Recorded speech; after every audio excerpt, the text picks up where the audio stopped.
Puji nama Tuhan, saudaraku. Selamat pagi, shalom. Haleluya. Kita akan datang kepada Tuhan. Kita akan memuji Tuhan. Kita akan bersama-sama menyembah Tuhan. Mendengarkan firman Tuhan. Dia sangat baik buat kita. Kita sudah datang saat ini menyatukan hati kita kepada Tuhan.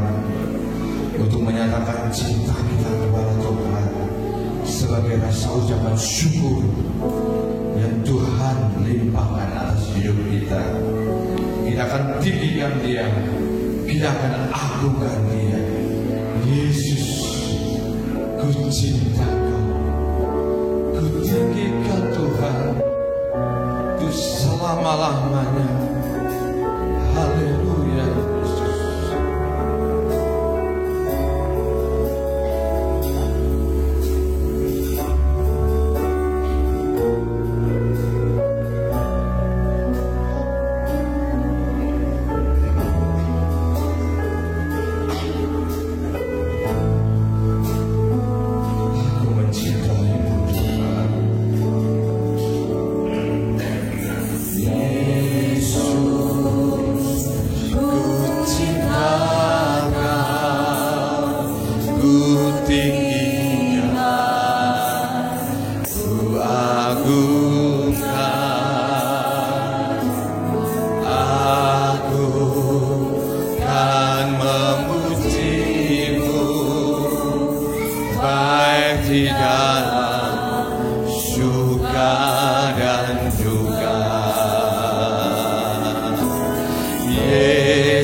Saudaraku, saya undang untuk kita bangkit berdiri. Katakan, Yesus, ku cinta Kau, ku tinggikan, ku agungkan. Aku kan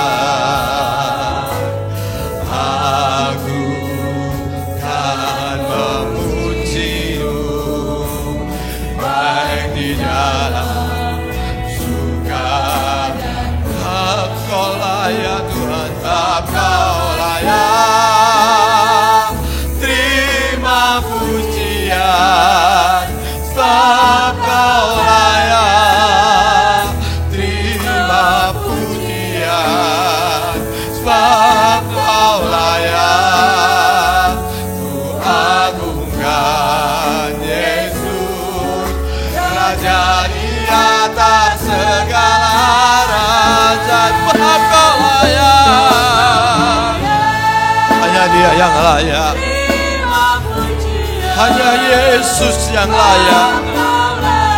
Engkau layak untuk kami puji, kami tinggikan Tuhan. Oh, haleluya Yesus, Raja di atas segala raja. Kau layak, Engkau layak Tuhan, terima pujian.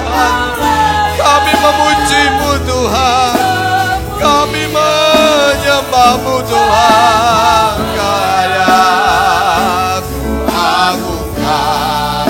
Yesus, Raja di atas segala raja. Oh, terima pujian.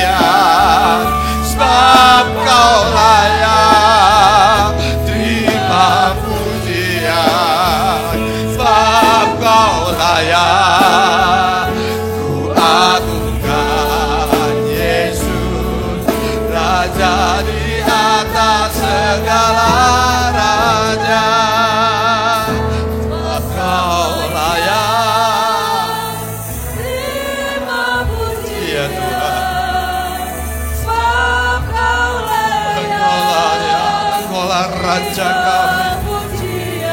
Engkaulah Tuhan kami yang kami sembah Tuhan. Oh, haleluya. Engkau layak, sungguh-sungguh katakan, sebab Kau layak. Terima pujian, pujian syukur kami hanya padamu Tuhan. Kebaikan-Mu yang Kau limpahkan atas kami, anugerah-Mu, cinta-Mu, kasih-Mu limpah dalam hidup kami. Engkau ada di tengah-tengah kami. Oh, Kau layak, Kau layak, Yesus, terima pujian. Engkau layak Tuhan, terima pujian. Hanya Engkau Tuhan yang kami tinggikan, yang kami sembah, yang kami puji. Engkau Raja di atas segala raja. Engkau layak Tuhan, Engkau layak. Terima pujian, sebab Kau layak. Terima pujian, sebab Kau layak. Ku agungkan Yesus, Raja di atas segala raja. Raja di atas segala raja. Oh, Raja di atas segala raja. Kami sembah Kau Tuhan, kami tinggikan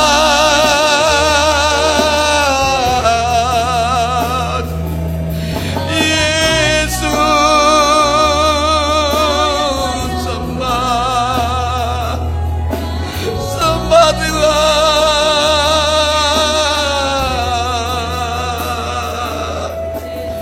Yesus,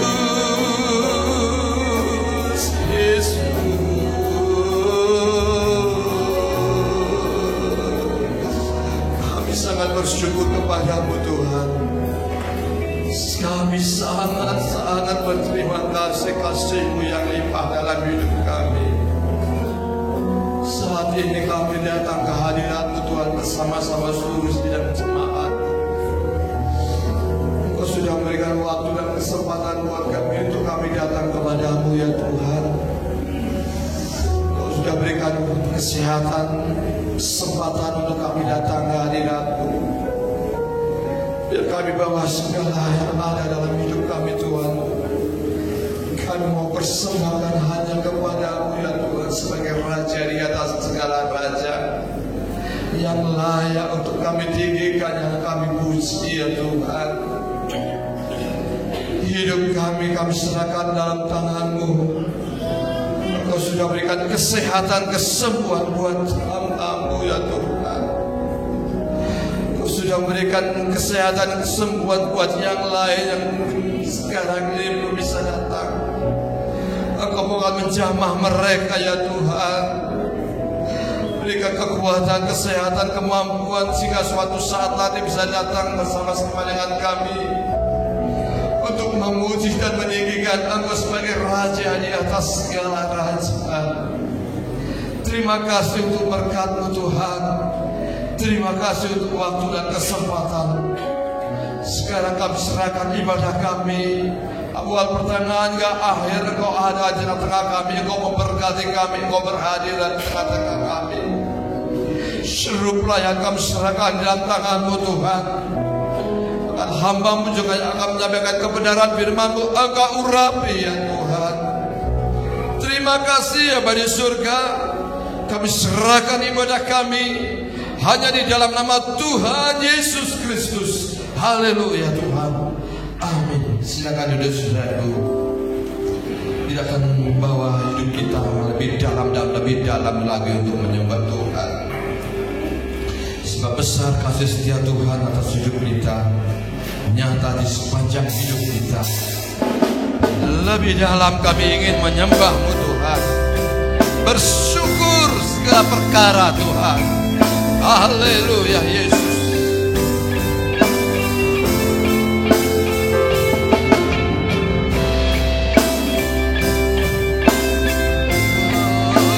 Kami mau memuji, kami bawa hidup kami kepadamu Tuhan.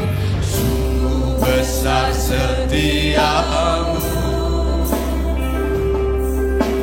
nyata di sepanjang hidup. Darah-Mu telah layakkan kehidupanku. Tiada kata-kata yang bisa melukiskan kebesaran-Mu. Tiada kata yang bisa lukiskan indahnya Kau Tuhan. Bagi-Mu segala pujian dan kemuliaan. Dan sama-sama kita tinggikan Dia. Ku tinggikan Engkau Tuhan, melebihi segalanya, lebih dalam ku menyembah dalam roh dan kebenaran. Ku tinggikan Engkau Tuhan, melebihi segalanya, lebih dalam ku menyembah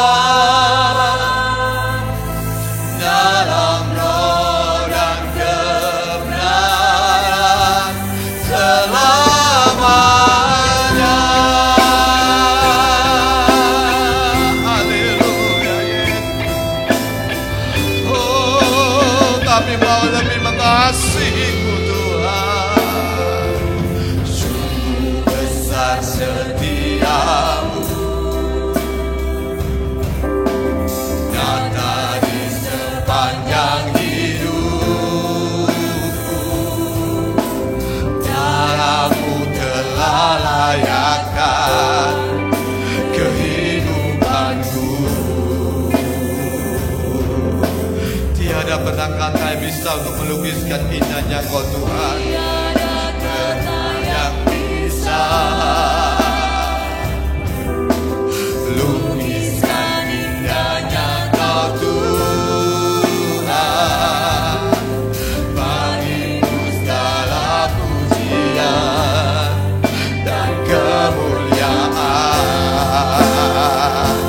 Sama-sama kita tinggikan Tuhan, Engkau Tuhan, melebihi segalanya, lebih dalam ku menyembah dalam roh dan kebenaran. Ku tinggikan Engkau Tuhan.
Tuhan.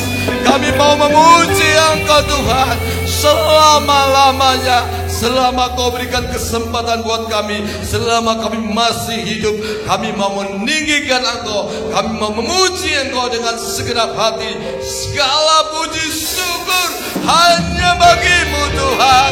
Mari saudaraku, kita bangkit berdiri saudaraku, bunyikan dengan penuh sukacita. Haleluya Yesus.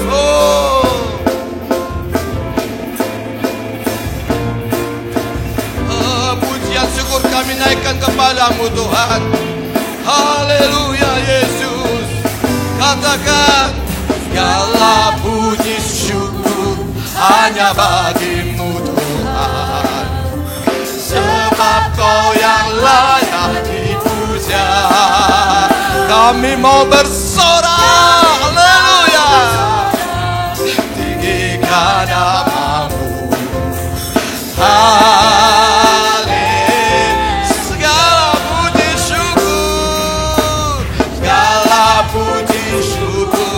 Hanya bagi-Mu Tuhan, sebab Kau yang layak dipuja.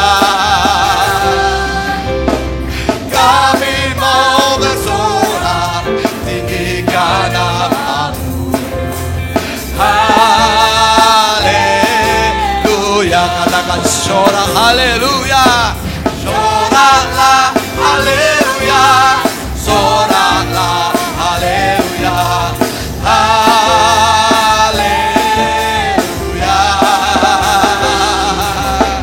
soraklah haleluya, soraklah haleluya, haleluya. Segala pujian syukur kita naikkan hanya bagi Tuhan, sebab Dia yang layak untuk kita puji. Haleluya, segala puji syukur, segala puji syukur hanya bagi-Mu Tuhan. Amin.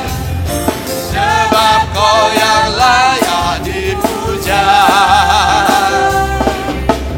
Kami mau bersorak, tinggikan nama-Mu. Haleluya,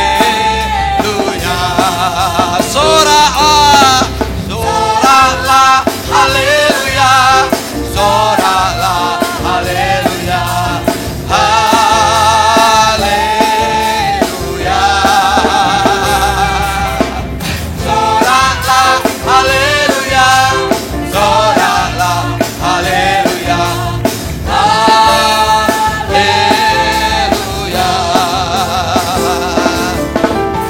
soraklah haleluya, soraklah haleluya,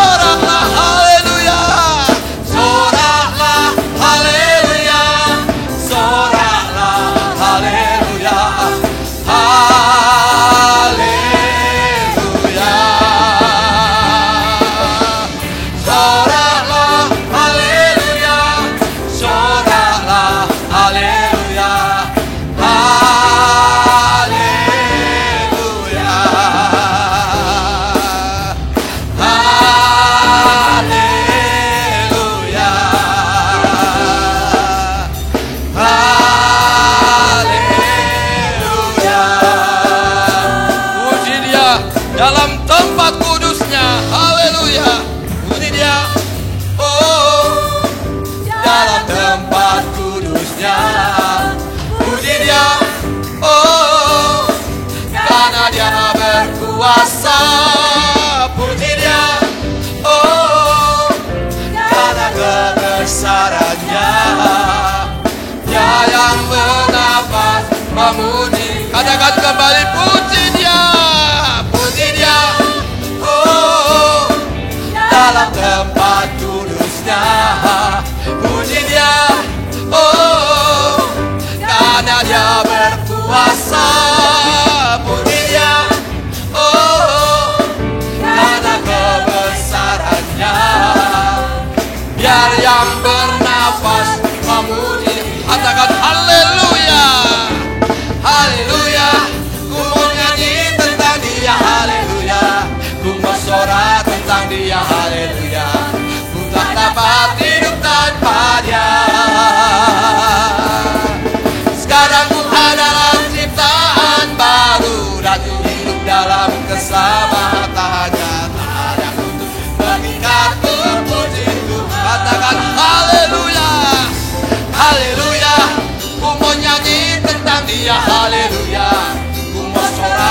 tentang Dia, haleluya. Ku tak dapat hidup tanpanya. Sekarang ku adalah ciptaan baru, dan ku hidup dalam keselamatannya. Tak ada kutuk mengikat ku puji Tuhan. Tak ada kutuk mengikat ku puji Tuhan. Tak ada kutuk, tak ada kutuk mengikat ku puji Tuhan. Puji Tuhan, haleluya Tuhan. Silakan duduk saudaraku. Tak ada kutuk, tak akan ada dosa yang bisa mengikat hidup kita saat kita mau menyerahkan sepenuhnya hidup kita kepada Tuhan. Sebab kutuk yang mengikat hidup kita akan terlepas oleh anak kuasa Tuhan yang diberikan atas kita. Saat kita mau menyerahkan, saat kita mau mengangkat tangan kita, maka Tuhan akan turun tangan menyelesaikan segala problem masalah hidup kita. Saat ini yang kita lakukan hanya untuk memuji dan memuliakan nama Tuhan. Langit dan bumi serta isinya datang ke dalam hadirat-Nya untuk memuji dan menyembah Dia. Langit dan bumi ciptaan Tuhan bisa memuji dan meninggikan Engkau.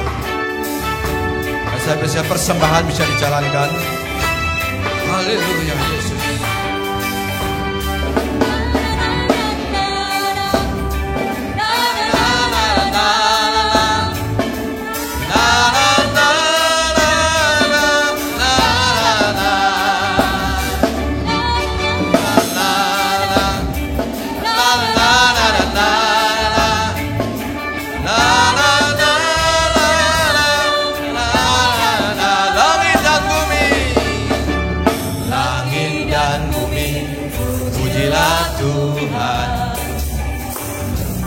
Sebab Dia ciptakan semuanya,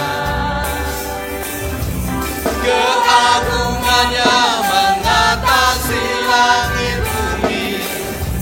Sembah sujud di hadapannya. Katakan kembali, langit dan bumi. Langit dan bumi, pujilah Tuhan. Sebab Dia ciptakan semuanya, keagungannya mengatasi langit bumi. Sembah sujud di hadapan. Ku puji Kau Tuhan, ku puji, ku sembah, ku puji, ku sembah Yesus Tuhan Sang Penebusku. Ku puji, ku sembah, ku puji, Yesus Tuhan dan Raja. Haleluya, haleluya, amin, haleluya, amin, haleluya, amin, haleluya.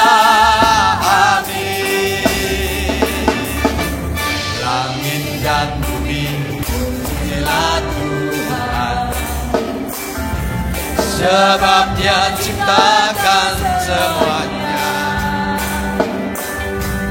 keagungannya mengatasi langit bumi.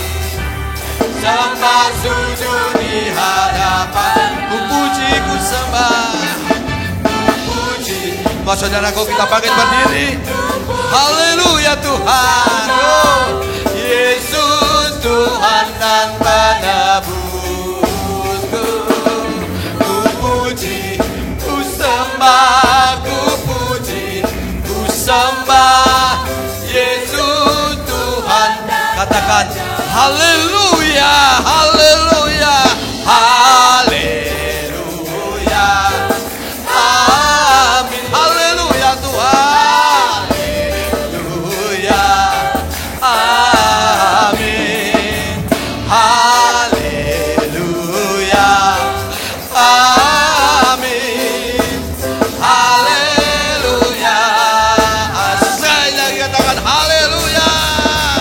Haleluya,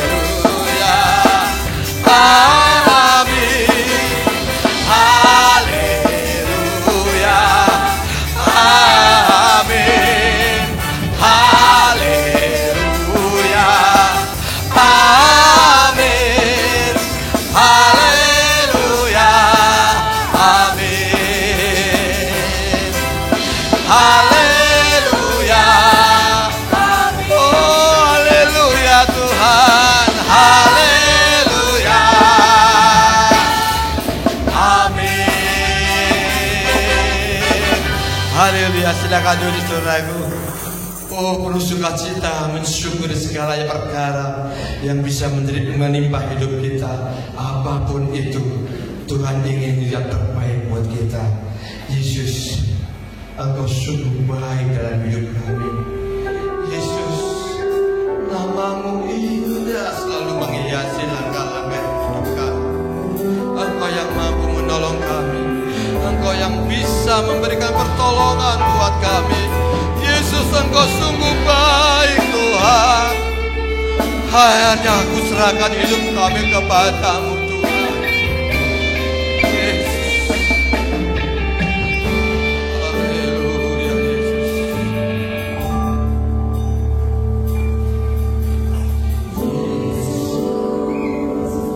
Kau sungguh baik Yesus, nama-Mu indah Yesus, ku cinta Kau selalu, ku tinggikan, ku agungkan selamanya.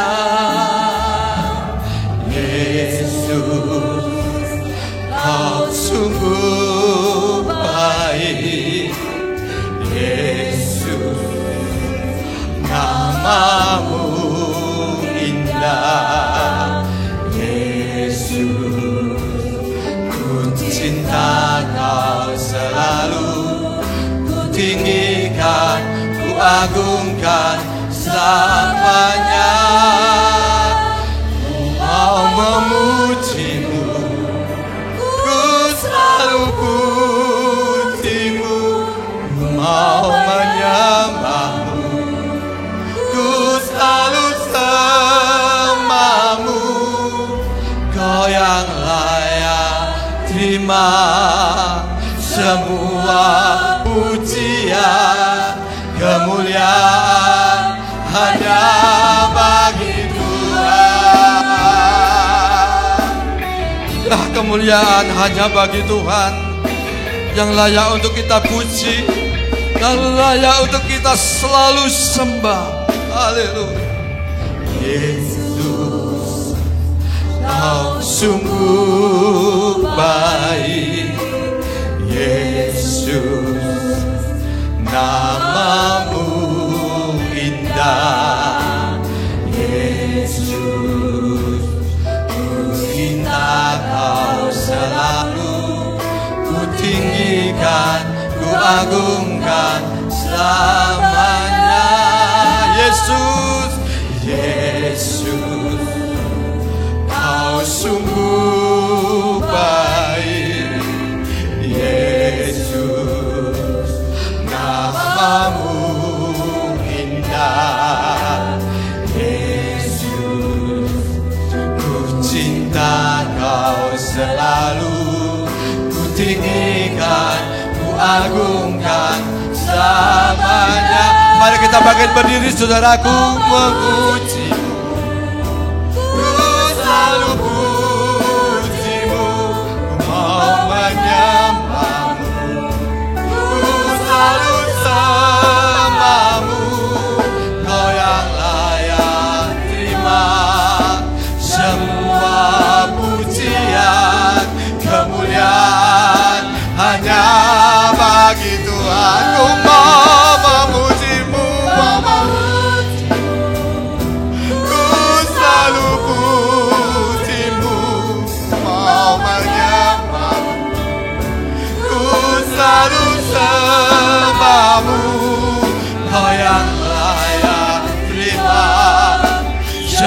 semua pujian kemuliaan hanya bagi-Mu. Ku mau memuji-Mu Tuhan, ku selalu ku mau menyembah-Mu, ku selalu sembah-Mu. Kau yang layak terima semua pujian kemuliaan hanya bagi Tuhan. Ku mau memuji-Mu, ku mau memuji-Mu, ku selalu puji-Mu, ku mau menyembah-Mu, ku selalu sembah-Mu. Kau yang layak terima semua pujian kemuliaan hanya bagi Tuhan. Ku mau memuji-Mu, ku mau memuji-Mu, ku selalu puji-Mu, ku mau menyembah-Mu, ku selalu sembah-Mu. Kau yang layak terima semua pujian kemuliaan hanya bagi Tuhan. Ku mau memuji, ku selalu puji-Mu, mau menyembah, ku selalu sembah-Mu. Kau yang layak terima semua pujian kemuliaan hanya bagi Tuhan.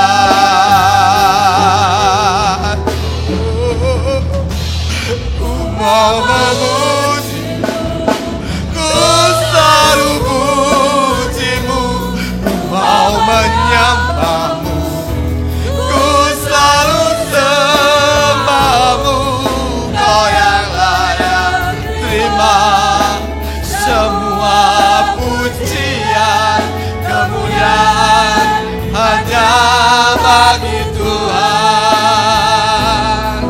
Kau yang layak terima semua pujian kemuliaan hanya bagi Tuhan. Kau yang layak, kau yang layak terima semua pujian kemuliaan hanya bagi Tuhan.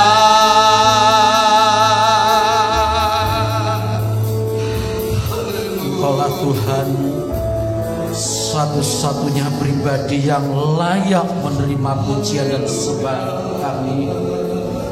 Karena Engkau Tuhan yang Maha Kuasa, yang menciptakan langit bumi dengan segala isinya, yang menjadikan manusia serupa segambar dengan pribadi-Mu. Dan saat ini Tuhan, kami bersama-sama dengan umat-Mu yang ada di tempat ini boleh memuji dan memuliakan Engkau. Segala kepujian, kemuliaan hanya bagi Engkau ya Tuhan, karena Engkau pribadi yang layak dan berkuasa. Dan saatnya kami akan mendengarkan firman-Mu. Sucikan hati dan pikiran kami untuk menerima kebenaran firman-Mu. Pakai dan urapi kami, hamba-Mu yang akan menyampaikannya ya Tuhan, dengan urapan Roh Kudus. Terima kasih. Kami sambut firman-Mu dalam nama Tuhan Yesus Kristus dan berdoa. Amin. Dipersilakan duduk. Sidang jemaat yang dikasihi Tuhan, salam damai sejahtera bagi kita semua. Shalom. Puji Tuhan. Mari kita akan mendengar firman Tuhan. Firman Tuhan yang akan saya bawakan ini bertemakan sehati dan sepemikiran dengan Tuhan. Ya, sehati dan sepemikiran dengan Tuhan. Itu bukan hal yang gampang, bukan hal yang mudah untuk kita lakukan, tetapi kita harus mengarah ke sana, saudara. Apa artinya kita ini sudah setia dalam ibadah, dalam pelayanan.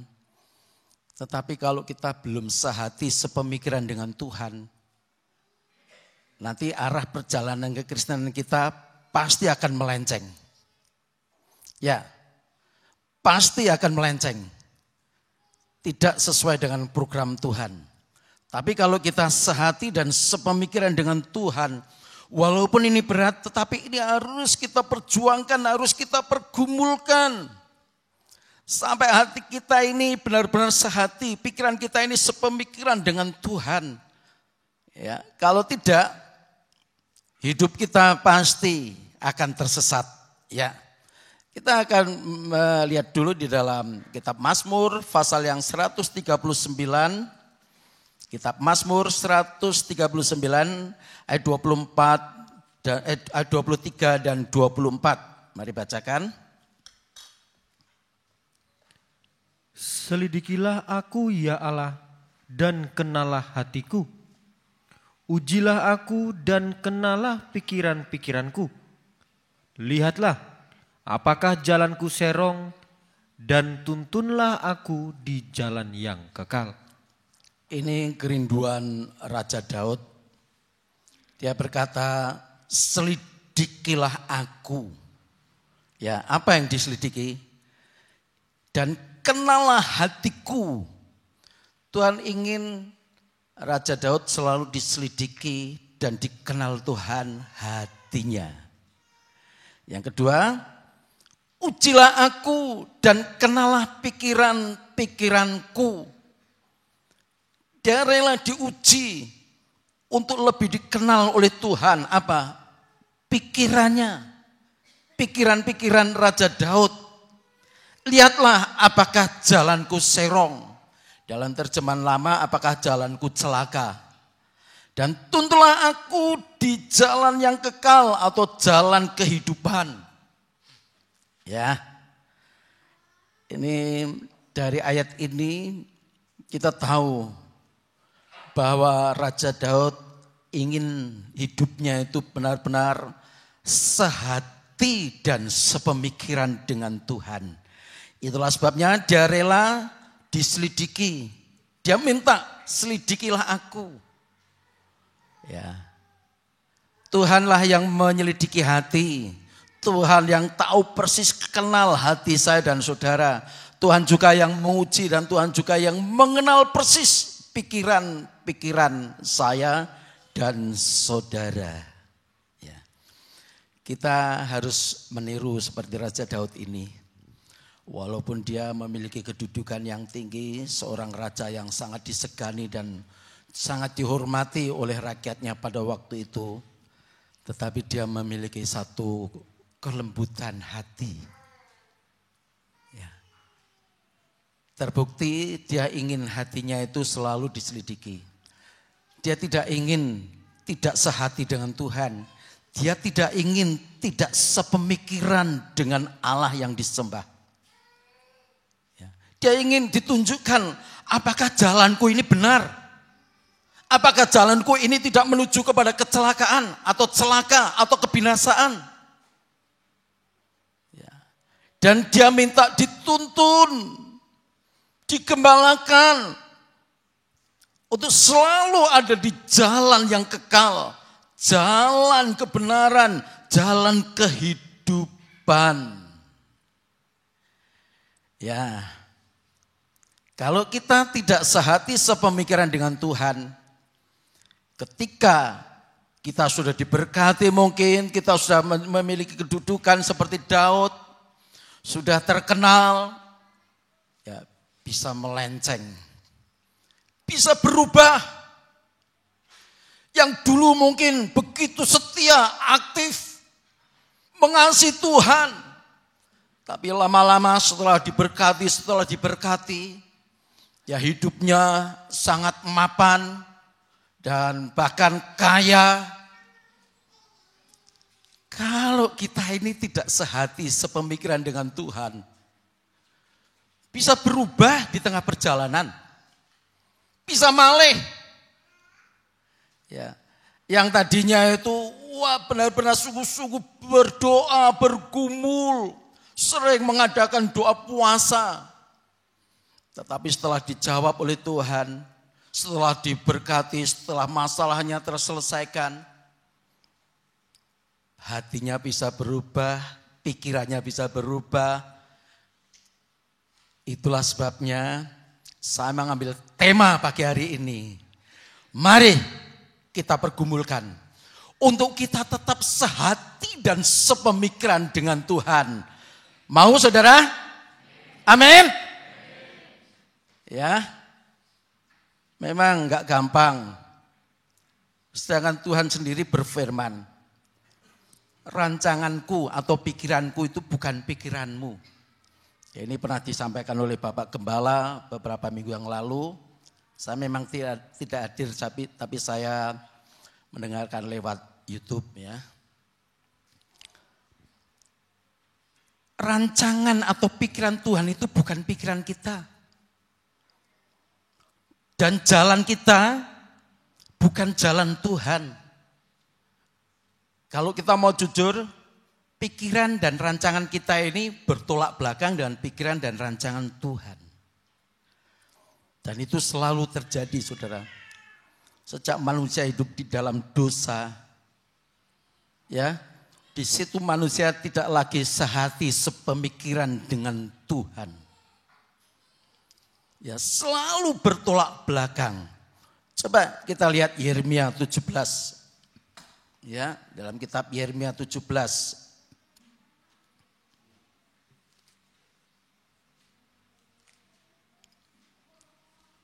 Ayat 9 dan ayat yang 10. Betapa liciknya hati, lebih licik daripada segala sesuatu. Hatinya sudah membatu, siapakah yang dapat mengetahuinya? Aku Tuhan yang menyelidiki hati, yang menguji batin untuk memberi balasan kepada setiap orang setimpal dengan tingkah langkahnya, setimpal dengan hasil perbuatannya. Ya, betapa liciknya hati. Licik itu apa? Penuh dengan tipu muslihat. Ya, lebih licik daripada segala sesuatu. Ya, hatinya sudah membatu, siapakah yang dapat mengetahuinya? Hatinya sudah membatu, hatinya keras. Seakan-akan tidak ada orang yang bisa mengetahui. Semua tersimpan rapat di dalam hati. Tetapi ayat 10 berkata, Aku Tuhan yang menyelidiki hati, yang menguji batin untuk memberi balasan kepada setiap orang setimpal dengan tingkah langkahnya, setimpal dengan hasil perbuatannya. Kalau kita membiarkan hati kita tetap licik, penuh dengan tipu muslihat, ketidakjujuran, ya, seakan-akan semua yang diperbuatnya itu baik. Seperti dalam kitab Amsal dikatakan, semua orang menganggap perjalanannya itu bersih. Ya, apapun yang dilakukan, dia anggapnya itu bersih, itu baik, itu legal, ya, itu sah, itu resmi. Tetapi Tuhan yang menguji hati. Ya. Saya hidup dalam dunia bisnis, saudara. Saya bisa melihat makin bisa melihat orang yang jujur dan tidak itu, baik itu pelanggan, karyawan, ataupun sales-sales yang datang pada kami. Ya. Biasanya sales itu ditipu oleh pelanggan, itu umum ya.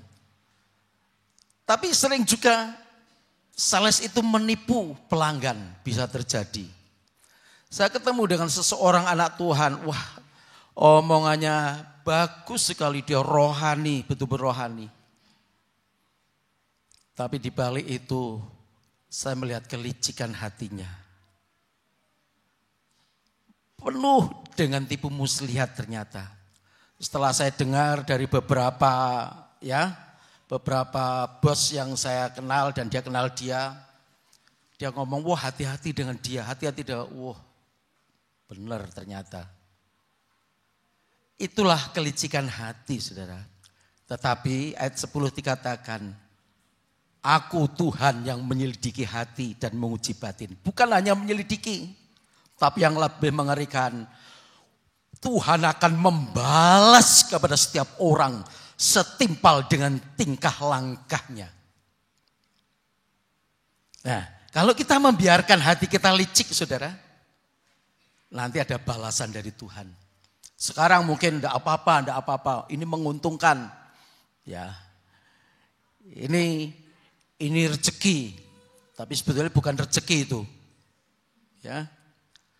Tapi ada saatnya nanti Tuhan pasti akan balas itu.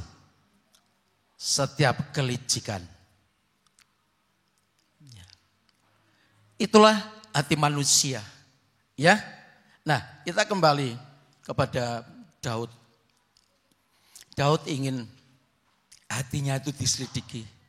Kalau dia sudah berbuat licik, berbuat curang, dia ingin selalu diselidiki. 2 kali pernah dia betul-betul ditegur, bahkan dihajar Tuhan. Karena perbuatan yang licik, perbuatan yang salah. Tapi Daud selalu merendahkan diri dan dia mohon ampun. Dan kalau kita melihat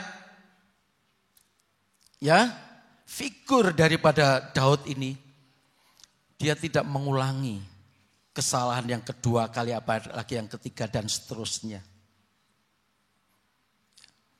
Walaupun dia pernah berbuat salah, walaupun dia pernah berbuat dosa, bahkan sangat keji perbuatannya, tetapi dia bisa merendahkan diri. Itulah sebabnya dia katakan, selidikilah, kenalah hatiku dan pikiranku. Apakah jalanku ini celaka? Apakah jalanku ini menuju kebinasaan? Tuntun aku ya Tuhan di jalan kehidupan. Ini bukti kerendahan hati. Mungkin saudara pernah berbuat kesalahan, bahkan kesalahan yang fatal. Tapi manakala saudara rela diuji, diselidiki hatinya untuk menjadi sepemikiran, sehati dan sepemikiran dengan Tuhan, saudara akan menerima balasan apa? Balasan yang baik daripada Tuhan. Ya. Nah,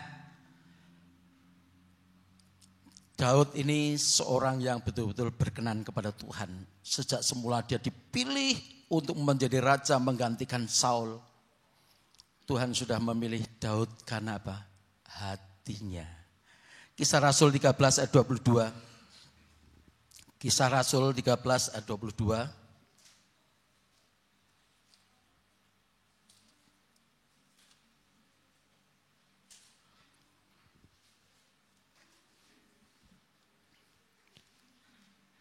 Setelah Saul disingkirkan, Allah mengangkat Daud menjadi raja mereka. Tentang Daud, Allah telah menyatakan, aku telah mendapat Daud bin Isai, seorang yang berkenan di hatiku. Seorang yang berkenan di hatiku dan yang melakukan segala kehendakku. Dan yang melakukan segala kehendakku. Untuk bisa berkenan, hati kita berkenan kepada Tuhan, yaitu kalau kita mau melakukan segala kehendak Tuhan. Ya, bukan hanya sebatas setia dalam ibadah, setia mungkin dalam perpuluhan, berkorban, bukan hanya itu saudara. Tapi seperti Daud yang melakukan segala kehendakku. Ketika Samuel dipanggil oleh Tuhan untuk pergi ke rumah Isai, ini orang tua Daud, untuk memilih salah satu anak Isai menjadi raja menggantikan Saul. Karena Saul ya tidak mengikuti perintah Tuhan, dan Saul memang benar-benar ditolak oleh Tuhan. Ya, ketika Samuel tiba di rumah Isai, ya dipanggillah anak-anaknya. Ada Eliab, Abinadab, Syamas, ya mereka lewat di depan, ya di hadapan Samuel. Samuel berpikir, wah ini tepat ini untuk menggantikan Raja Saul. Raja Saul itu ya terkenal dengan badannya itu tinggi, gagah. Jadi dia melihat Eliab ini, wah ini pas nih. Tapi apa? Tuhan berkata kepada Samuel, jangan melihat paras dan perawakannya. Manusia hanya melihat apa yang di depan mata, tetapi Tuhan melihat hati. Itu hati itu. Yang dilihat Tuhan itu hati. Ya. Coba kita baca aja ya. Supaya kita lebih tahu ya. 1 sampai 16.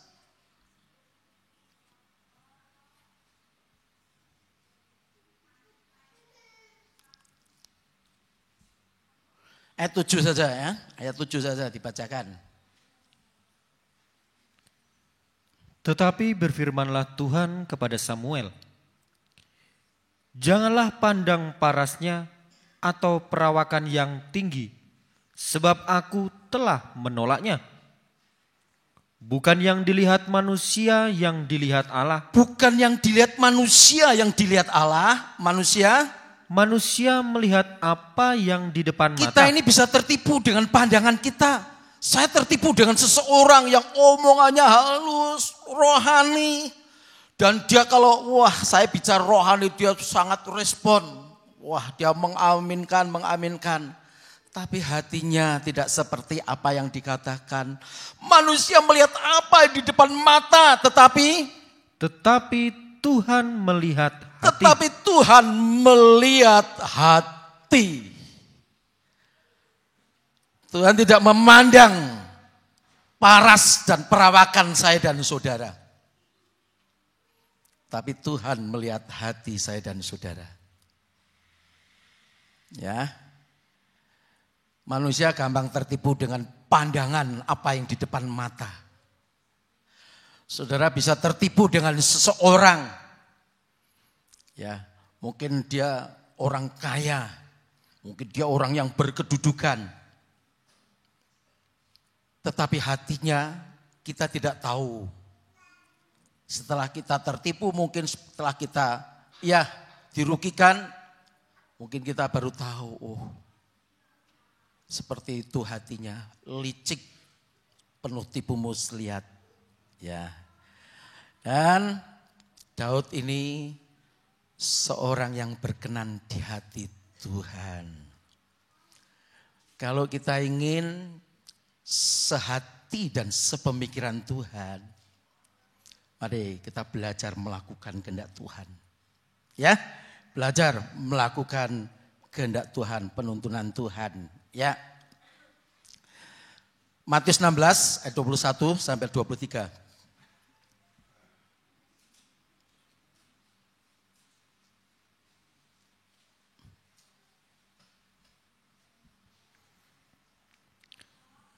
Sejak waktu itu Yesus menyatakan kepada murid-muridnya bahwa ia harus pergi ke Yerusalem dan menanggung banyak penderitaan dari pihak tua-tua, imam-imam kepala, dan ahli-ahli Taurat, lalu dibunuh dan dibangkitkan pada hari ketiga.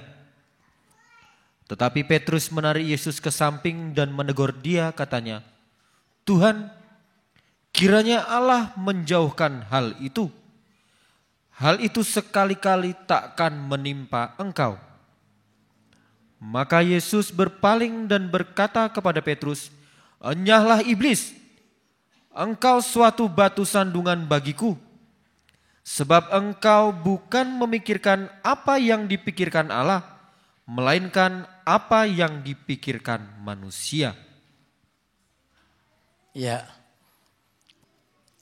kalau kita lihat dalam cerita ini saudara, bagaimana seorang Petrus, ya Simon Petrus ini murid Tuhan yang begitu ya vokal dan dia sangat sangat tanggap sekali dengan apa yang Tuhan katakan. Ya, ketika Tuhan menyampaikan, ini penyampaian yang pertama kali Tuhan menyampaikan kepada para murid bahwa Yesus sebagai anak manusia dia harus masuk ke kota Yerusalem. Dia menanggung banyak penderitaan dari tua-tua, imam-imam kepala dan ahli-ahli Taurat. Lalu dibunuh dan dibangkitkan pada hari yang ketiga. Wah, ini berita yang mengerikan saudara, bukan berita yang gembira, bukan berita yang menyenangkan. Kadang-kadang pemberitaan firman Tuhan itu ya banyak, kalau kita mau jujur orang Kristen itu senang berita-berita itu yang menyenangkan, yang menggairahkan. Ya, berita apa itu? Berita tentang berkat, berita tentang kesembuhan, berita tentang mujizat, berita tentang pemulihan, berita tentang ya pokoknya pertolongan Tuhan dalam segala masalah-masalah kehidupan. Ya, memang kita perlukan juga itu semua.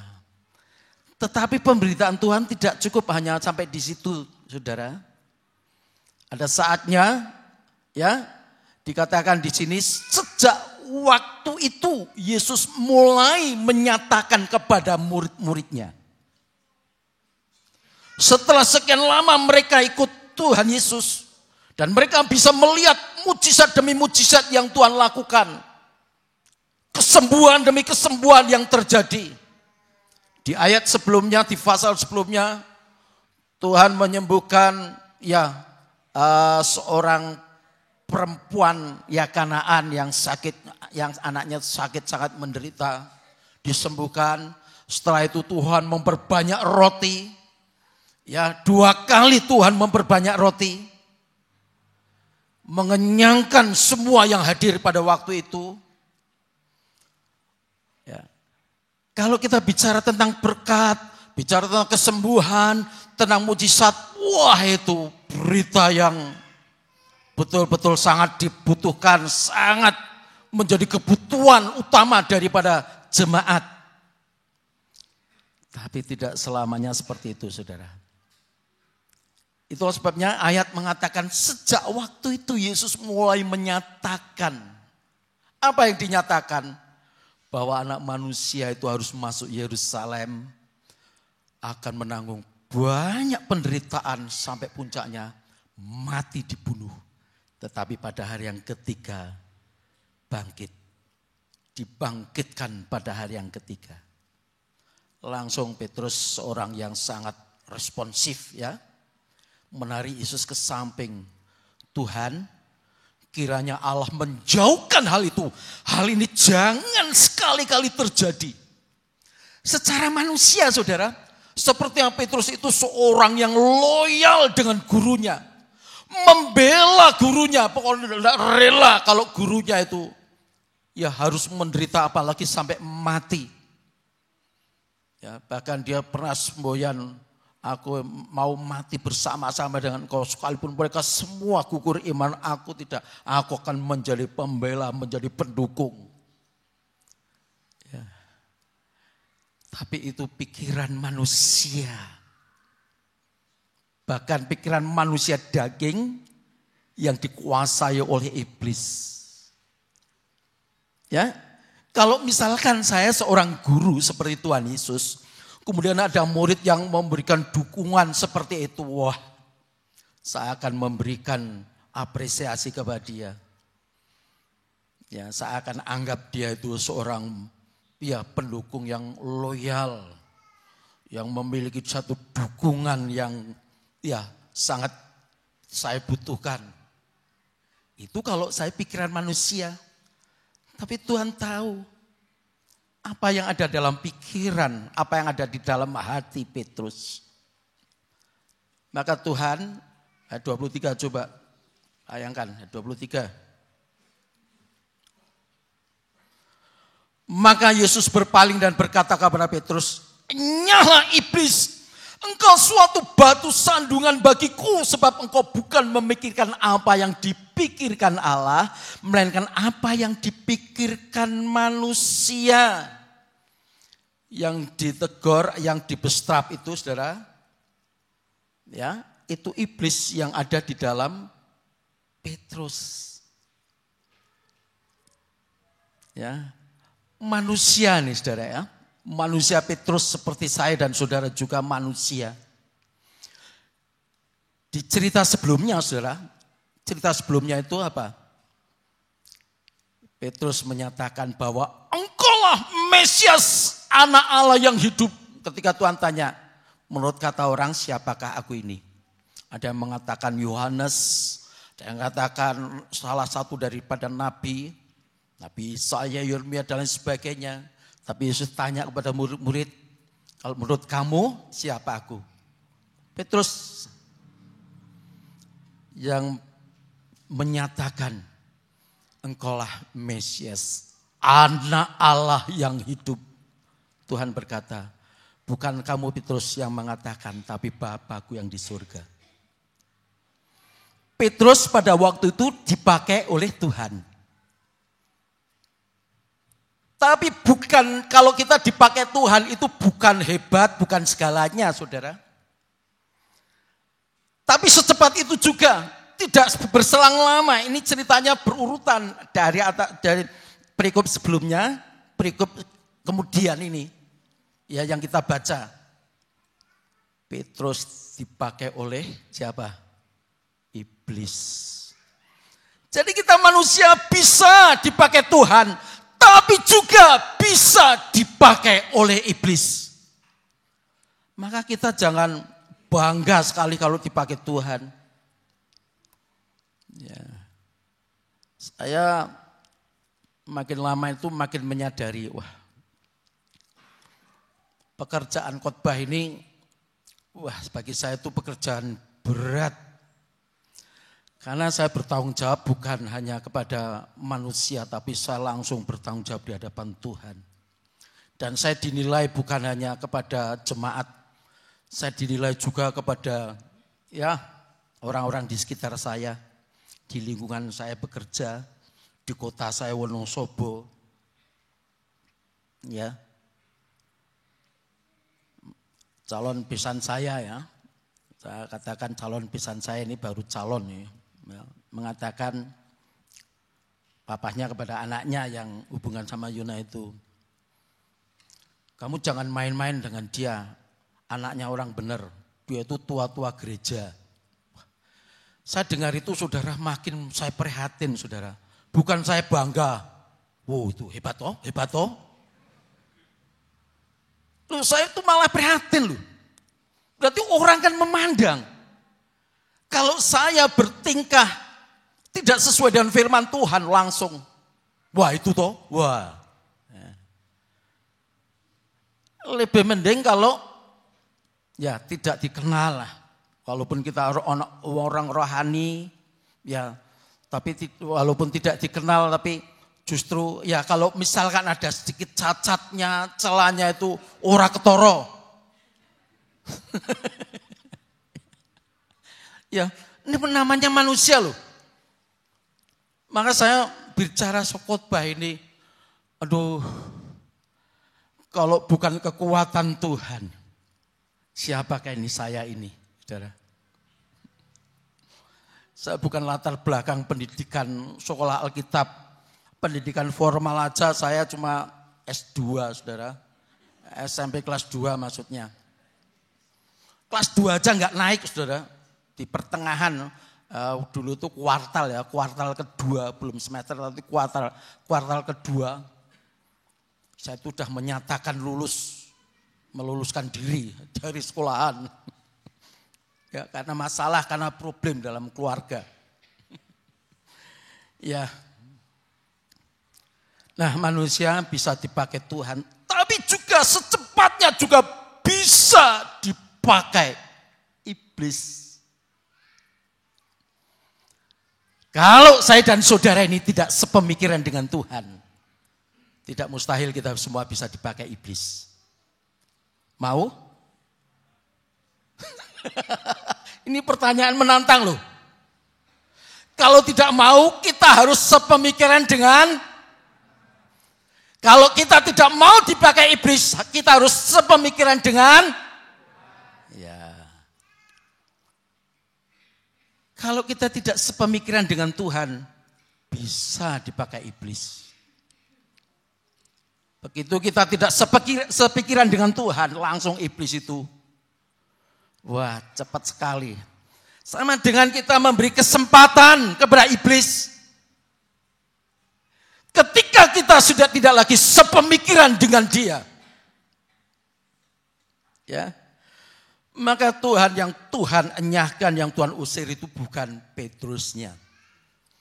Tapi iblis yang bercokol di dalam hatinya. Karena apa? Sebab engkau suatu batu sandungan.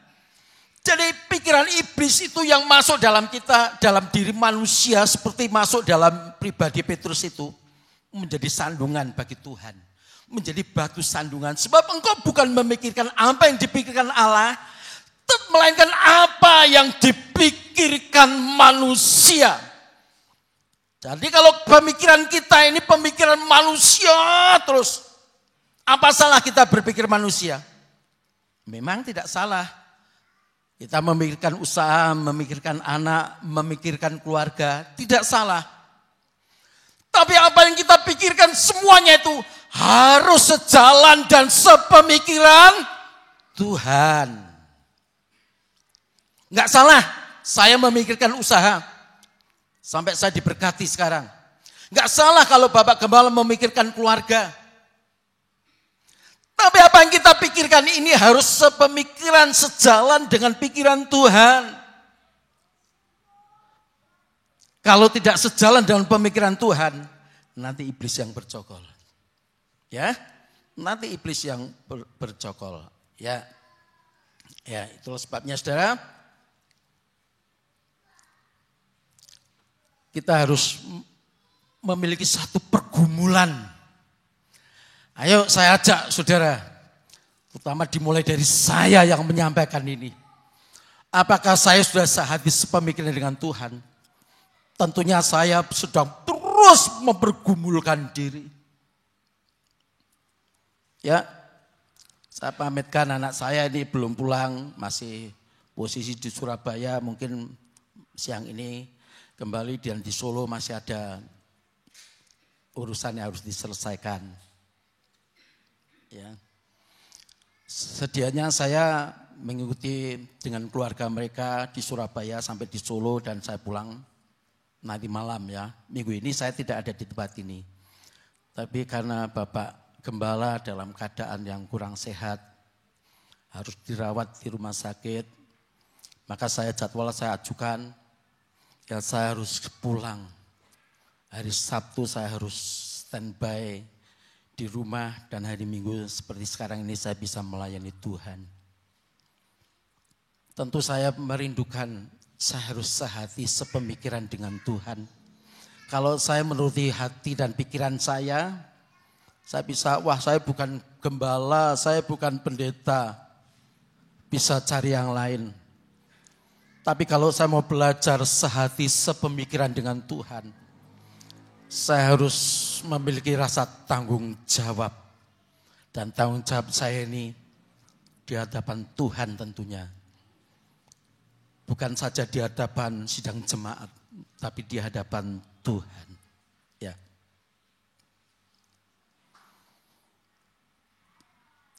Ya, mujizat kita perlukan. Masalah-masalah dalam kehidupan kita perlukan campur tangan Tuhan. Sering kadang-kadang kita terfokus hanya memohon kepada Tuhan untuk masalah-masalah yang kita hadapi.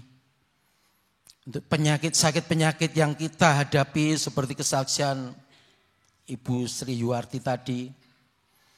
Saya bukan katakan salah, tidak salah itu benar. Tetapi apakah kita pernah bergumul dan berpikir bagaimana kita bisa sehati sepemikiran dengan Tuhan? Kalau selama ini jemaat hanya terfokus bagaimana saya diberkati Tuhan, bagaimana saya ditolong masalah saya, problem saya. Dimulai dari keluarga, rumah tangga, masalah anak, masalah pekerjaan, masalah finansial, masalah sakit penyakit, masalah ini, masalah itu, dan banyak sekali masalah. Tapi pernahkah kita bergumul, Tuhan, aku ingin sehati dan sepemikiran dengan Tuhan.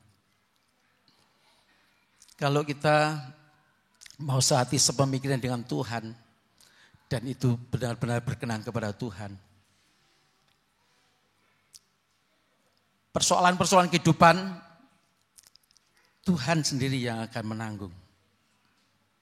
Ya, Tuhan sendiri nanti yang akan campur tangan. Firman Tuhan katakan, carilah dahulu kerajaan Allah serta kebenarannya. Itu artinya apa? Kita tuh selalu, hati kita dan pikiran kita ini tertuju kepada Tuhan yang di surga. Maka semuanya akan ditambahkan. Berarti Tuhan melihat hati kita, pikiran kita. Dari hati ini kemudian sampai kepada pemikiran. Ya, maka kita harus memiliki pikiran dan perasaan yang ada dalam Kristus. Perasaan ini bicara hati. Ya, hati ini bicara perasaan. Kita harus memiliki pikiran dan perasaan yang ada dalam Kristus. Apa itu? Pikiran dan perasaan, hati dan pikiran. Sehati dan sepemikiran Kristus. Filipi 2. Ya, ini ayat ini sudah berulang-ulang ya. Disampaikan oleh Bapak Gembala, saya juga sering menyampaikan. Filipi 2.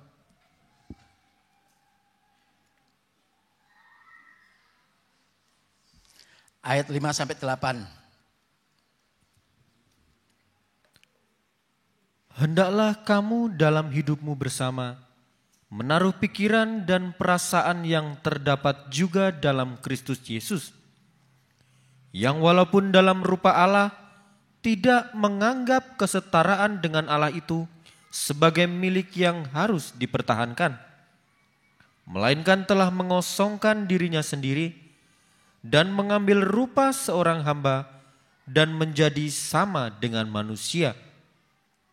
Dan dalam keadaan sebagai manusia, ia telah merendahkan dirinya dan taat sampai mati, bahkan sampai mati di kayu salib. Iya. Ada 7 hal yang harus kita terapkan kalau kita ingin sehati dan sepemikiran dengan Tuhan. Ada 7. Ya, yang pertama, ya, ayat 6, coba, ayat 6, cukup ya, nanti saya baca sendiri. Tadi sudah dibaca, ya. Walaupun dalam rupa Allah, dia sebagai anak Allah, tidak menganggap kesetaraan dengan Allah. Itu yang pertama. Walaupun dia memiliki kedudukan sebagai anak Allah, tapi tidak menganggap itu sesuatu yang harus dipertahankan. Rela melepaskan haknya. Tidak gampang loh melepaskan haknya. Apalagi hak itu hak kedudukan yang tinggi. Seorang yang memiliki kedudukan tinggi, dia rela melepaskan haknya. Itu tidak gampang. Itu kaitannya dengan gengsi, dengan harga diri. Ya. Yang kedua, mengosongkan dirinya sendiri.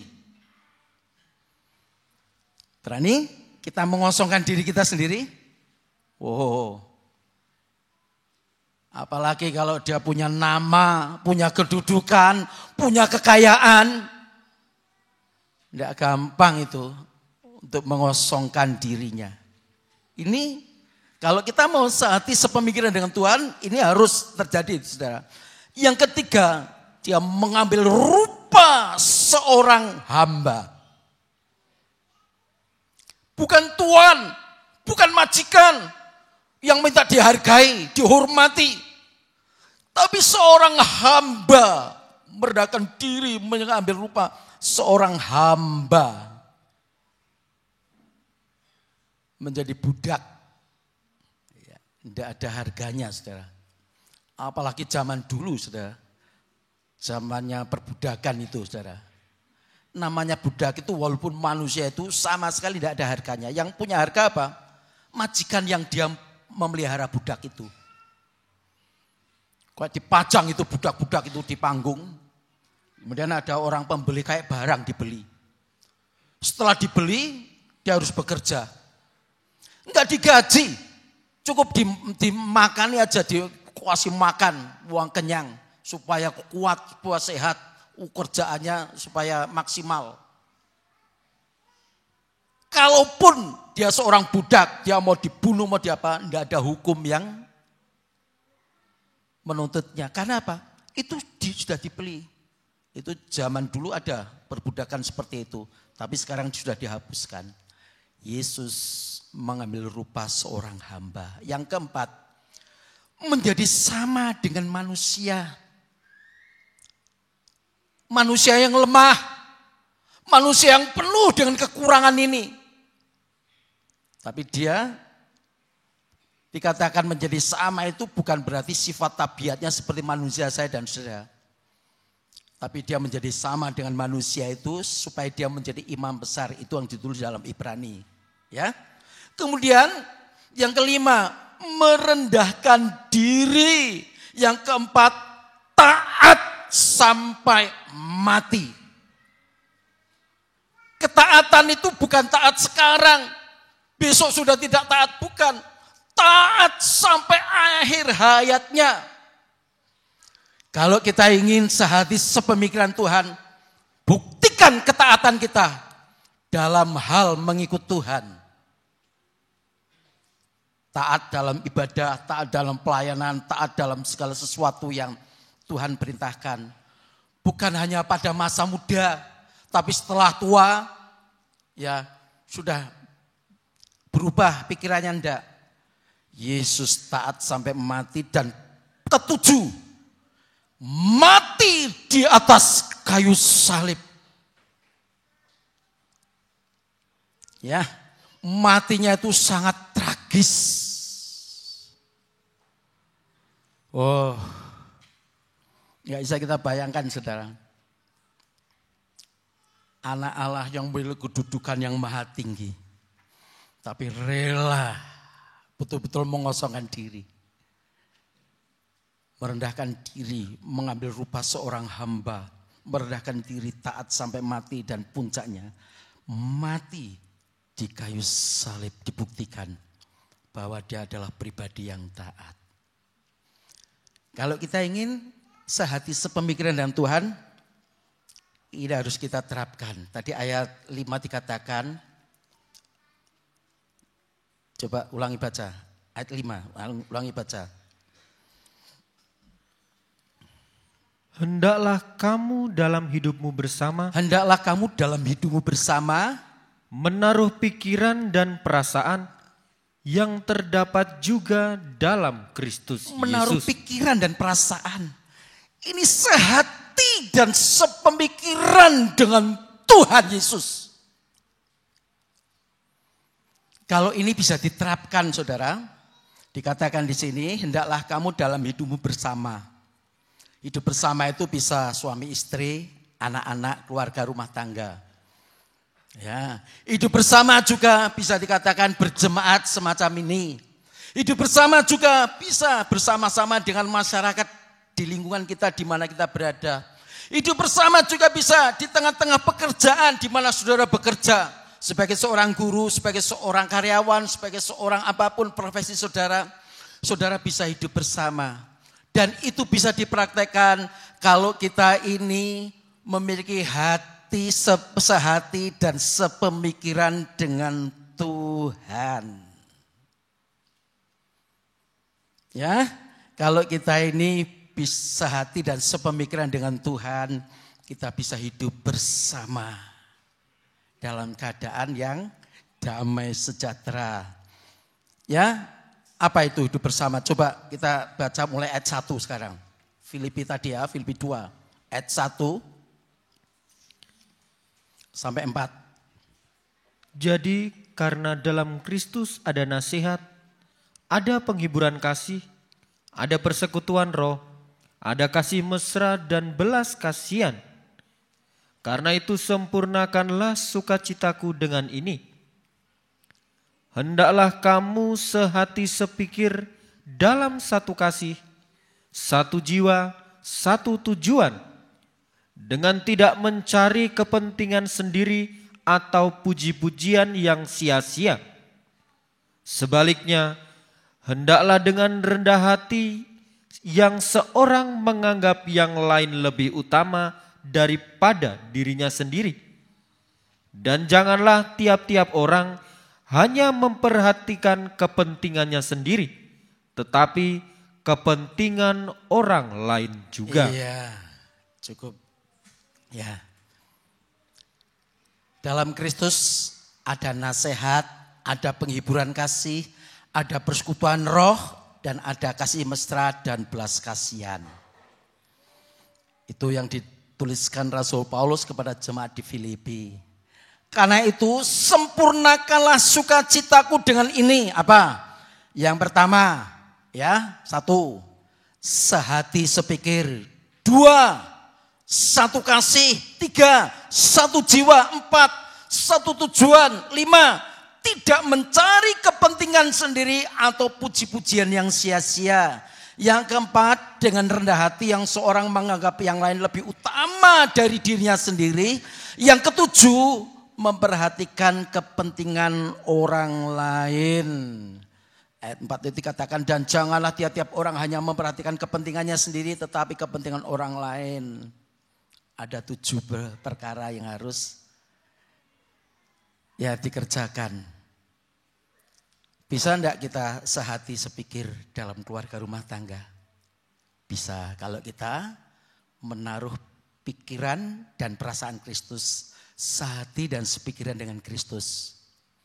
Kehidupan keluarga rumah tangga, kehidupan nikah bisa sehati sepikir kalau masing-masing kita menaruh pikiran dan perasaan Kristus. Yang kedua, satu kasih, satu jiwa, satu tujuan, tidak mencari kepentingan sendiri atau puji-pujian yang sia-sia. Yang keenam, dengan rendah hati yang seorang menganggap yang lain lebih utama dari dirinya sendiri. Tidak gampang menganggap orang lain itu lebih utama, lebih berharga dari dirinya sendiri.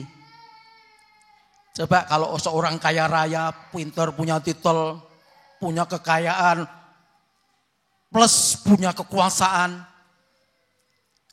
dengan karyawan, dengan bawahannya, bisa enggak dia menganggap bawahannya lebih utama dari diri sendiri? Tidak gampang kalau tidak memiliki pikiran dan perasaan Kristus. Yang ketujuh, memperhatikan kepentingan orang lain. Ya, saya pernah bicara iman, pengharapan, kasih. Bicara iman itu bicara dirinya sendiri. Saya harus punya iman. Bicara pengharapan itu masih bicara diri sendiri. Saya punya pengharapan. Tetapi bicara kasih, ini sudah tidak berbicara dirinya sendiri, tapi bicara orang lain.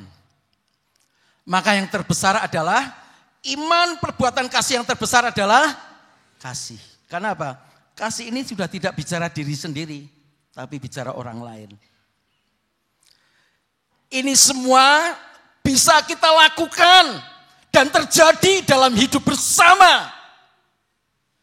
Kalau kita ini sehati dan sepemikiran dengan Kristus.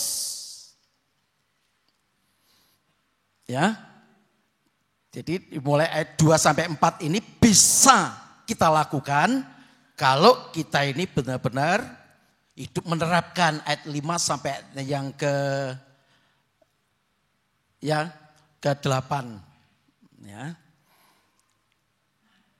Kalau belum diterapkan itu sehati sepemikiran dengan Kristus, tidak bisa kita ini satu hati, ya satu pemikiran, satu kasih, satu jiwa, satu tujuan. Pasti akan bertolak belakang.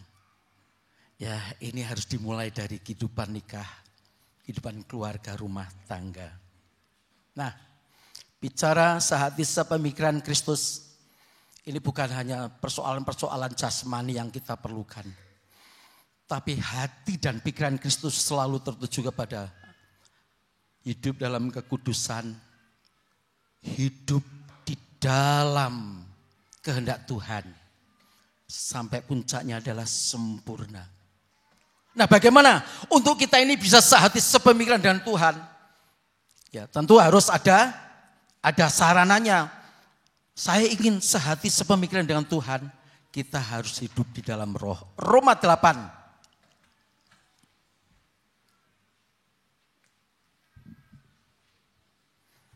Roma pasal 8 ayat 5 sampai 8.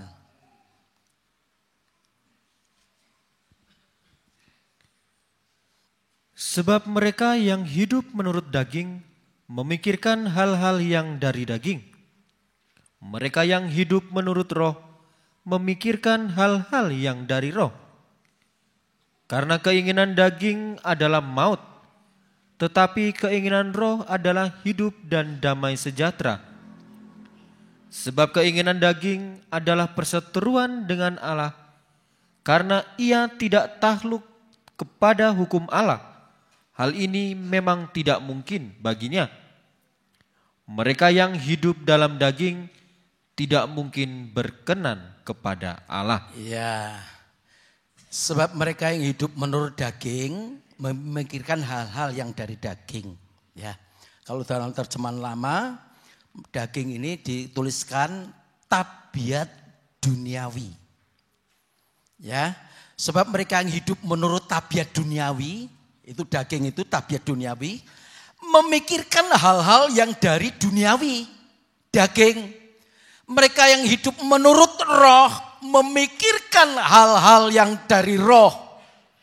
Maka kalau kita ingin sehati sepemikiran dengan Tuhan, maka kita harus hidup menurut roh, hidup dalam pimpinan Roh Kudus. Karena keinginan daging adalah maut, tetapi keinginan roh adalah hidup dan damai sejahtera. Keinginan daging adalah perseteruan terhadap Allah. Tabiat daging atau pikiran daging itu, saudara, itu permusuhan dengan Tuhan. Selamanya kita akan bermusuhan dengan Tuhan. Maka kalau kita jadi jemaat Tuhan, tidak sehati sepemikiran dengan Tuhan, kalau kita tidak mencapai kepada taraf sehati sepemikiran dengan Kristus, kita selalu berseteru dengan Tuhan. Ya. Dan ayat 8 dikatakan, mereka yang hidup dalam daging tidak mungkin berkenan kepada Allah. Walaupun saudara diberkati secara jasmani, tapi kalau kita tidak sehati sepemikiran dengan Kristus, tidak mungkin berkenan kepada Tuhan. Ya. Ayat yang terakhir, Kolose 1 ayat 21-22.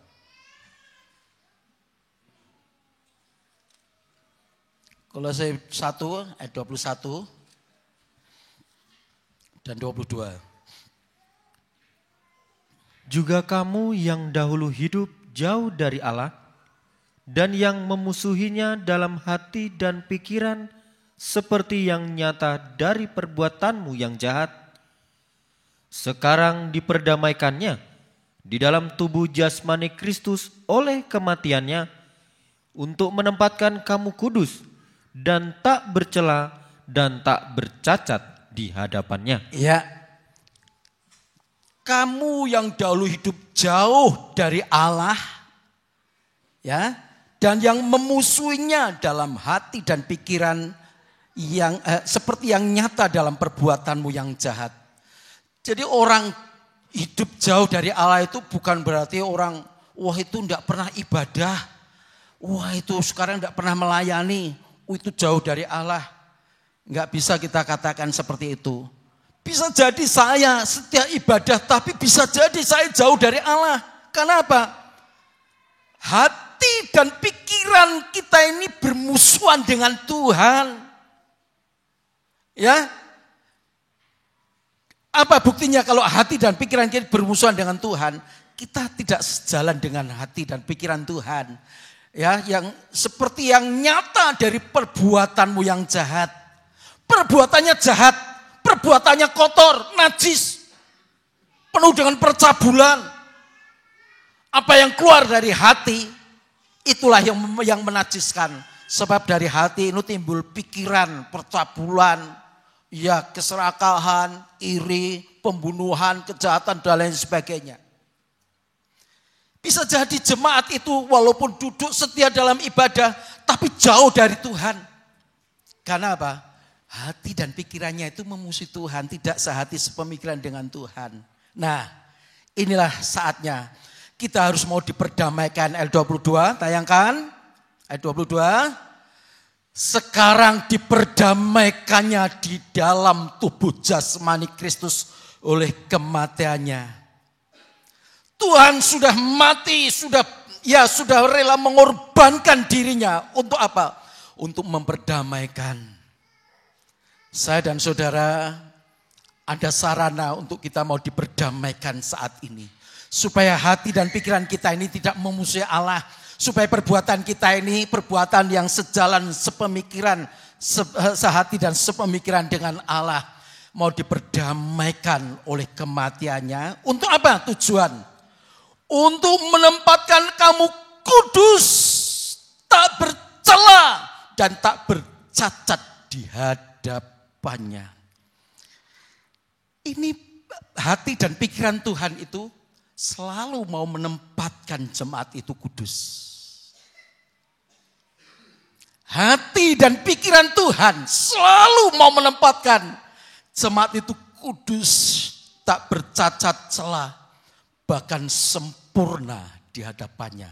Seperti Tuhan berkata, hendaklah kamu sempurna seperti Bapamu di surga adalah sempurna. Jadi tujuan kita ini sehati sepikiran, bukan saja kita itu untuk memperoleh belas kasihan Tuhan, berkat-berkat dari Tuhan. Ya, itu pasti Tuhan berikan. Tapi lebih daripada itu, saudara. Tujuan kita sehati sepemikiran untuk menempatkan kita ini tak bercacat celah. Tidak ada noda di hadapannya.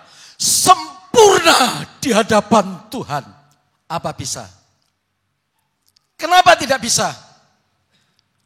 Kalau kita mau belajar, kalau kita mau sungguh-sungguh berjuang, saya mau sehati, sepemikiran dengan Engkau Tuhan. Seperti Daud, selidikilah hati, kenalah hati dan pikiran-pikiranku. Apakah jalanku serong? Saudara bisa berkata kepada Tuhan, apakah jalanku serong? Tuntunlah aku di jalan kehidupan. Supaya kita memperoleh surga, kerajaan surga yang kita impikan, yang kita rindukan. Mari pemain musik, saya undang. Kita nyanyikan.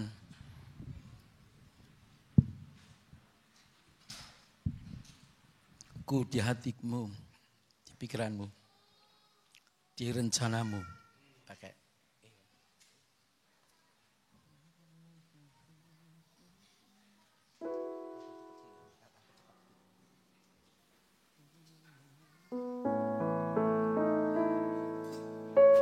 Ku di tanganmu.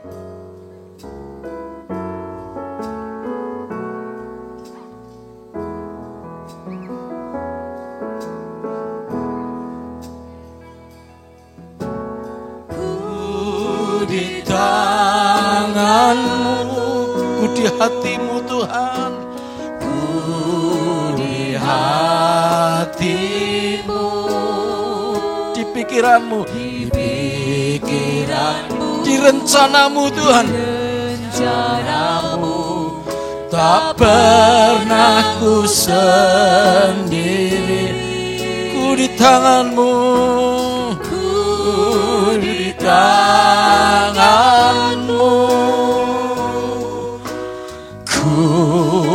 Di hatimu, di pikiranmu, di rencanamu, tak pernah ditinggal.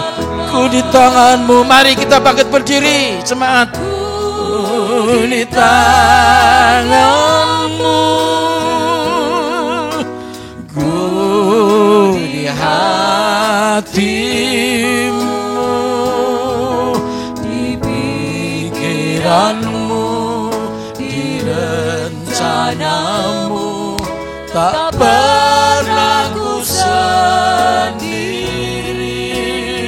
di tangan-Mu, ku di tangan-Mu, ku di hati-Mu,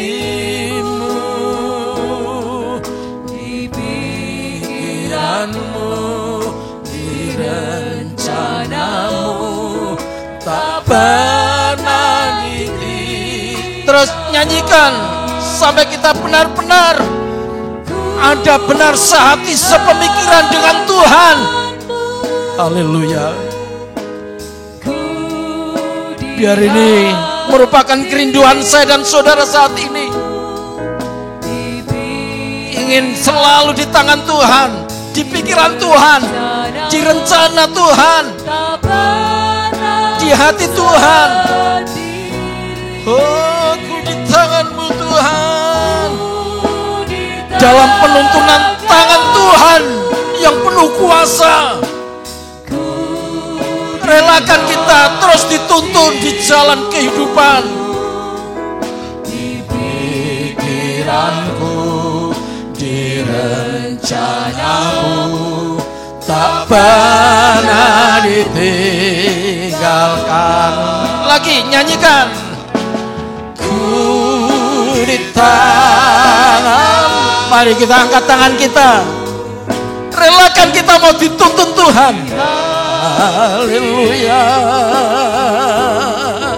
Di pikiran-Mu, di rencana-Mu, tak pernah ku sendiri.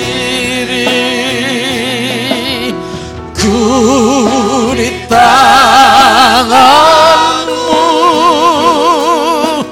ku di hati-Mu, di pikiran-Mu, di rencana-Mu, tak pernah di. Sekali lagi kita nyanyikan. Saya minta Bapak Markus Suryanto maju ke depan pimpin dalam doa. Oh, ku di hati-Mu, di pikiran-Mu, di rencana-Mu, tak pernah ku sendiri. Ku di tangan-Mu,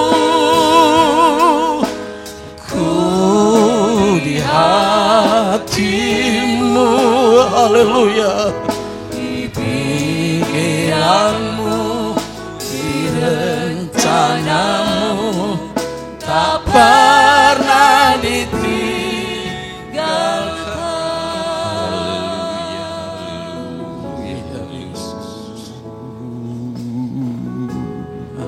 Haleluya.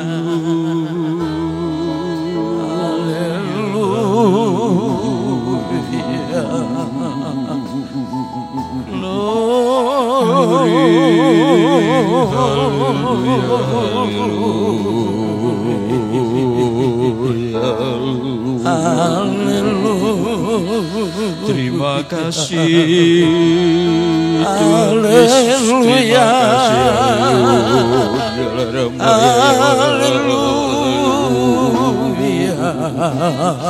Glory,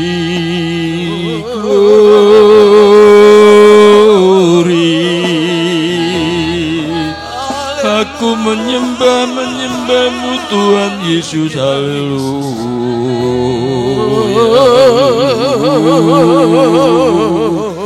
Terima kasih Roh Kudus.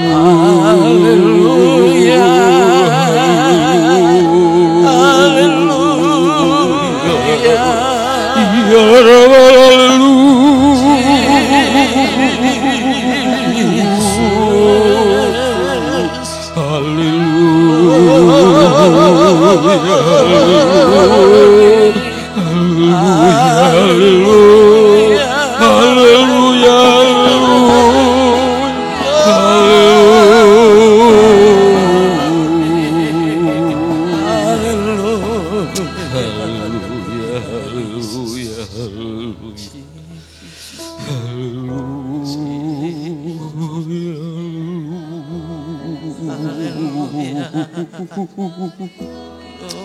Terima kasih, terima kasih.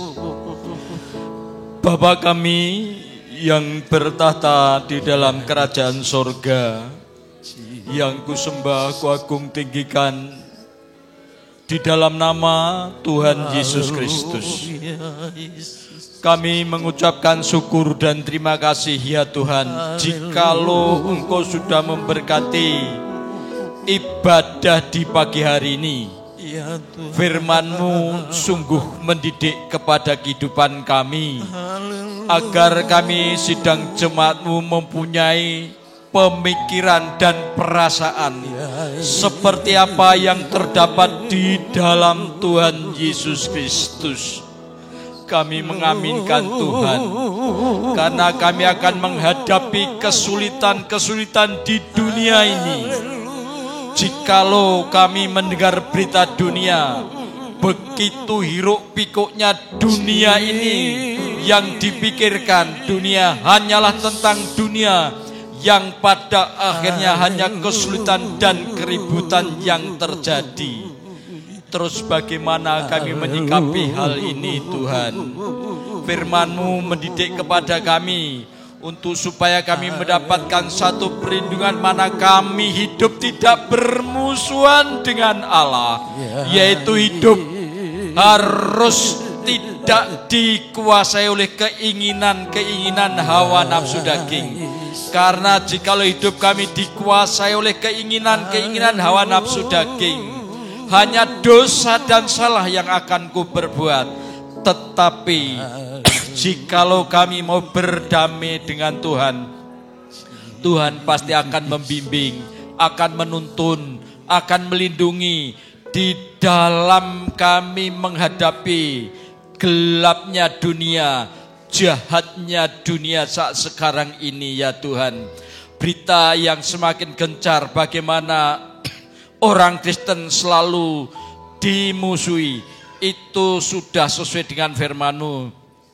Oleh sebab itu ya Bapa, dalam menyikapi hal ini biarlah kami terus belajar mendekatkan diri kepada Tuhan lewat doa, lewat pergumulan-pergumulan di dalam doa, agar hidup ini benar-benar mendapat perlindungan dan penuntunan dari Tuhan lewat kuasa Roh Kudus dan firman-Mu.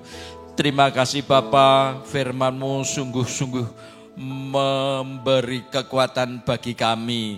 Terima kasih Bapa, Engkau tahu segala kebutuhan kami sidang jemaat-Mu di tempat ini. Karena kami menginginkan hidup benar-benar hidup yang dipimpin oleh firman Allah. Terpujilah ya Bapa. Dan pagi hari ini kami berdoa buat hamba-Mu, di mana hamba-Mu sudah pulang dari rumah sakit. Doa kami Bapa, biarlah kiranya hamba-Mu Engkau beri kesehatan, pemulihan, karena kami sidang jemaat-Mu masih membutuhkan dan sangat membutuhkan dari pelayan hamba-Mu ya Bapa. Biarlah hamba-Mu terus belajar untuk koreksi diri. Usia yang sudah sepuh, biarlah hamba-Mu benar-benar menjadi orang tua yang dihargai dan dihormati. Utamanya bagi kami sidang jemaat-Mu ya Bapa. Dan juga kami berdoa buat hamba-Mu yang menyampaikan firman. Biarlah Engkau pakai terus ya Tuhan, agar bisa membawa kami sidang jemaat-Mu ini tidak hidup dalam kecemasan, dalam ketakutan, dalam kekhawatiran, tetapi penuh pengharapan dengan iman yang benar, sehingga kami bisa melaksanakan kasih ya Tuhan. Terima kasih Bapa, terima kasih.